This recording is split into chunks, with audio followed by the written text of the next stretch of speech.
last question. Chicago has seen over 300 murders just alone in this summer. Yeah. I mean, what is your take on it? It's terrible. Terrible. And it's crazy because New Orleans is the murder capital. So how many have they seen? And then Baltimore, and DC, and Oakland. It's a terrible, terrible thing. Urban youth violence is definitely something that's out of hand. And specifically for me because my cousins are out there, my nephew's out there in the streets, so it's kind of like extra kind of sensitive to that. Why do you think it's so much violence in Chicago? Well, I don't know. There's a few, and Philly is different places, so there's a lot of people thinking on it. So there's things coming up where people are doing research and they're saying that the main core factors have to do with like aggression, sexuality, and materialism. Are the main kind of three main causes of it. Why kids are killing each other, getting into it with each other over a girl, over some type of possession, over some shoes, over something petty. And it's even beyond gang violence and beyond drugs. They're like a lot of the drugs are gone. There are no real drugs in the inner cities, no more, simply because it's dried up. So, and all of the gangs are kind of, they're there, but it's still not enough to kind of why this is happening at this rate. So it's some real social things, that need to be tackled on a whole nother level now. I agree. How do you think we can begin to solve the issues in Chicago and other places? Well, you need a think tank, and you need to. The first thing is you got to figure out how to get these kids to value themselves and value their life. Because you got kids who just like, I ain't gonna. It's like it's 1929 or it's the 1800s, and it's like I'm not gonna live past 17. You know what I'm saying? It's like, my man, you can live to be 100 years old these days. You take care of yourself right. But I say that to say that there's a lack of value in themselves, and a lack of value, and they don't have no value themselves. They don't value the next man's right. So it's nothing for you to take their life. Okay. Do you think more Chicago rappers should step up to the movement? Yeah, a lot of them are. You know what I'm saying? Like you got Rhymefest specifically, and I know he's down to do this. They're doing a Peace Fest coming up real soon in the city. I'm gonna try and be involved in that as well, whatever I can. But you got people who know that it's there, but it's such a weird situation, because a lot of people they promoted that. Right. So now that it's at your front door, what do you say now? So it's people in the city trying to do their part, doing the best they can. I know my man GLC is really, really down, doing a lot of good stuff. Moving around, speaking at 50 high schools and all type of crazy. So we're doing the best we can. Okay.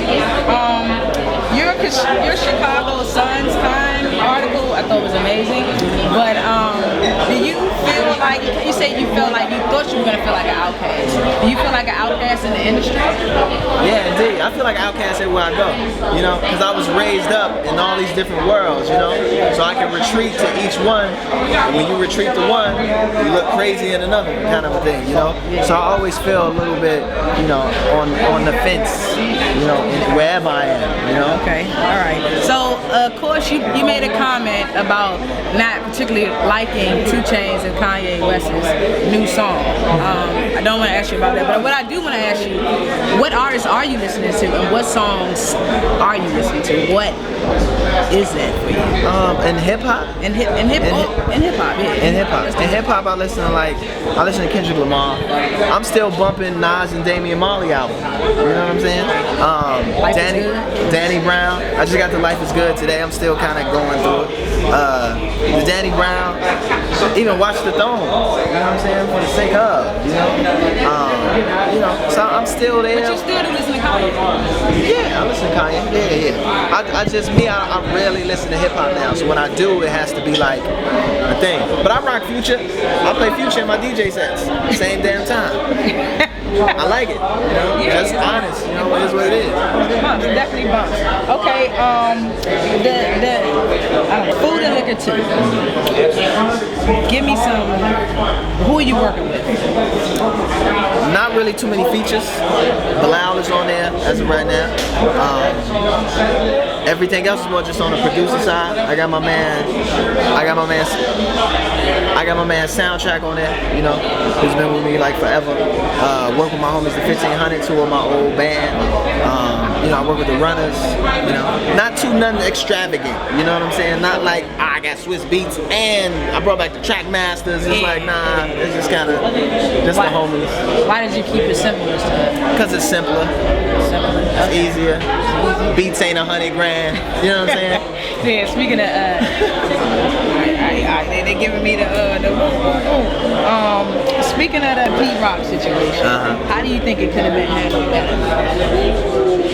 From the beginning. P shouldn't have wilded out. You know what I'm saying? You know, he should have reacted a little bit more civilly. You know, because everything with people speculating that we didn't reach out and all that, none of that's true. You know, so it could have went a lot more smooth if it was just kind of like, you could just say, yo, I don't particularly like the record. That's it. But to go on the whole thing and the tirade, it was kind of like, come on, man. You know, so that was a funky piece. On our end, it was just like, the only thing I regret is like, Pete should have heard the record before it came out. That's it. Okay. And whether he liked it or not, then I was still putting it out. You know what I'm saying? Yeah. Way to go, man. I like it. You know what I'm saying? What up? It's Lupe Fiasco. Just letting you know that peace is a lifestyle. You heard? Shout out to the Source and shout out to the Life Camp. You heard? Stay tuned. Thanks, man. I really